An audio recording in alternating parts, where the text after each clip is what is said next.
नमस्कार। आप सबने खाना खाया क्या? मिट्टी पकड़ने वाला हाथ है। पहली बार माइक पकड़ा है तो समझ में नहीं आ रहा है कि शुरुआत कहां से करूं। आपका संगीत बहुत ही अच्छा था।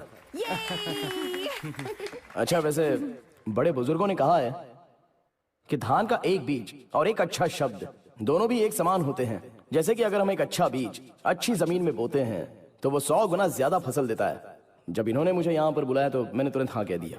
ज्यादातर माँ बाप बच्चों से पूछते हैं कि तू इंजीनियर बनेगा या डॉक्टर बनेगा या कलेक्टर बनेगा, लेकिन कृषि का एक ऑप्शन कोई नहीं देता है। लेकिन मेरे पिताजी ने मुझसे पूछा था कि तू इंजीनियर बनेगा, डॉक्टर बनेगा, कलेक्टर बनेगा या किसान बनेगा। मैंने तुरंत बोल दिया कि मैं किसान बनूंगा और इस काम में मैं बहुत ही खुश हूँ। इसलिए मेरे पापा ने मुझे जो ऑप्शन दिए थे उसके लिए मैं अपने पापा को धन्यवाद कहूंगा।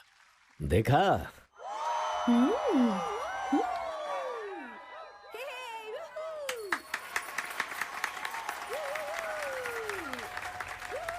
अरे चुप, सुनना।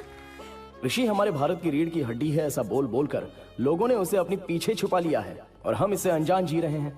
कुछ लोग इस बात को समझकर आईटी का काम छोड़कर खेती करने आते हैं तो उन लोगों को आम जनता पागल के नाम से बुलाती है। कुछ लोग तो ऐसे भी हैं जो कृषि करने वालों को अपनी बेटी नहीं देने की प्रतिक्रिया रखते हैं। अच्छा है ना? विदेश में पढ़े लिखे लोग भी खेती करते हैं, लेकिन सिर्फ भारत ही ऐसा है। यहाँ किसी को खेती नहीं करनी है। जो अनपढ़ है वही खेती का काम करेंगे और कोई नहीं करेगा। मैं सिर्फ किसान और कृषि की तारीफ करने के लिए नहीं आया हूं, लेकिन मैं ऐसा क्यों कह रहा हूं? ये मीथेन निकाल रहा हूं, इथेन निकाल रहा हूं, पीथेन निकाल रहा हूं। किसान और कृषि को मिटाने के लिए एक टीम बनाई जा रही है। अरे मामा, घर पे कहीं रेड ना पड़ जाए। अमीर लोगों का डाइट और गरीब लोगों की भूख दोनों अलग अलग हैं। जब आप ये समझोगे उस दिन पता चलेगा कि किसानों को राशन के दुकान का चावल खिलाना ये कितना बड़ा राष्ट्रीय अपराध होता है। अरे मामा, देशद्रोही बोल के कहीं अंदर ना कर दें आपको। आप डर क्यों रहे? मैं हूं ना। अरे आप चुप रहिए महाराज। नंबलवार ने जैसे हरित क्रांति की शुरुआत की थी, वो हरियाली आज कहीं नहीं दिखती है और न ही वो क्रांति देखने मिलती है।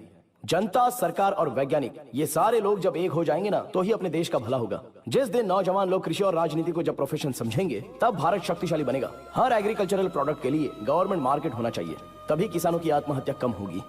क्योंकि आज एक किसान की मौत कल लाखों लोगों की मौत होती है। और वैसे भी किसानों को भला क्यों मरना चाहिए? अरे इतने बेशरम लोग जब जिंदा हैं तो हम क्यों मरे?